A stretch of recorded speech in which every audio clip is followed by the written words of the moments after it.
బీర్ల విస్కీల ధరలు పెంచిండు. అవ్వాతాతలకు మేనిఫెస్టోలో 4000 పెన్షన్ పెంచుతా అన్నాడు, అది మాత్రం ఎగబెట్టిండు. విత్తనాల ధర పెంచిండు. జనుము విత్తనాలు, జిలుగు విత్తనాలు, పత్తి విత్తనాలు, రైతులు వాడే విత్తనాల ధరలు పెంచిండు కానీ రైతుకు రుణమాఫీ చేయలేదు. బస్సు టికెట్లు పెంచిండు కానీ అక్కా చెల్లెలకు ఇస్తాన్న మహాలక్ష్మి పథకాన్ని అమలు చేయలేదు. ఇవాళ ఎంత పెంచడు, అడ్డగోలుగు పెంచి పడేసిండు. ఉదాహరణకు మెహదీపట్నం నుంచి సికింద్రాబాద్ పోతే ఇంతకుముందు 25 రూపాయలు టికెట్ ఉండే, ఇవాళ 35 రూపాయలు చేసిండు.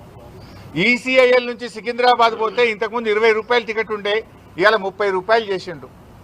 ఇవాళ కామారెడ్డికో, సిద్దిపేటకో, వరంగల్కో, మహబూబ్ నగర్కో, నల్లగొండకో పోవాలంటే టికెట్ పండగ పేరిట డబుల్ త్రిబుల్ ఛార్జీలు వసూలు చేస్తున్నావు. ఇది ఎక్కడి ప్రజాస్వామ్యము?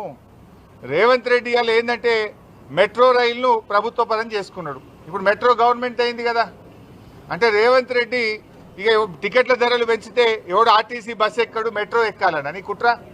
మెట్రో పేరు మీద ఉన్న 250 ఎకరాలు అమ్ముక దొబ్బాలి, కమిషన్లు దొబ్బాలి, తన అనుయాయులకు కట్టబెట్టాలి. ఇక మెట్రోను ఆగం చేస్తావు. ఇప్పుడు ఆర్టీసీని ఆగం అయిపోయింది. ఇలా బీఆర్ఎస్ ప్రభుత్వం ఉన్నప్పుడు ఆర్టీసీ కార్మికుల సంక్షేమం కోసం బీఆర్ఎస్ పాలనలో 9,000 కోట్ల రూపాయలు రాష్ట్ర ప్రభుత్వం నుంచి గ్రాంట్గా ఇచ్చాం. కానీ రేవంత్ రెడ్డి పాలనలో ఏం చేస్తున్నారు? మహాలక్ష్మి డబ్బులు కూడా ఇవ్వట్లేదు. మహాలక్ష్మి కింద నెలకు 330 కోట్లు ఇస్తామన్నారు కదా, ఇప్పుడు 3 నెలలు 4 నెలల బకాయి పడ్డది. మహాలక్ష్మి డబ్బులు కూడా రావడం లేదు.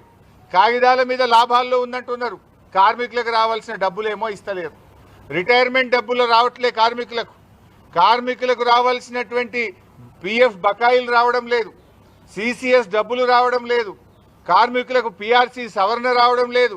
కాంగ్రెస్ పార్టీ మేనిఫెస్టోలో ఏం చెప్పింది? కాంగ్రెస్ ప్రభుత్వం అధికారంలో వచ్చిన వెంటనే ఆర్టీసీ కార్మికులు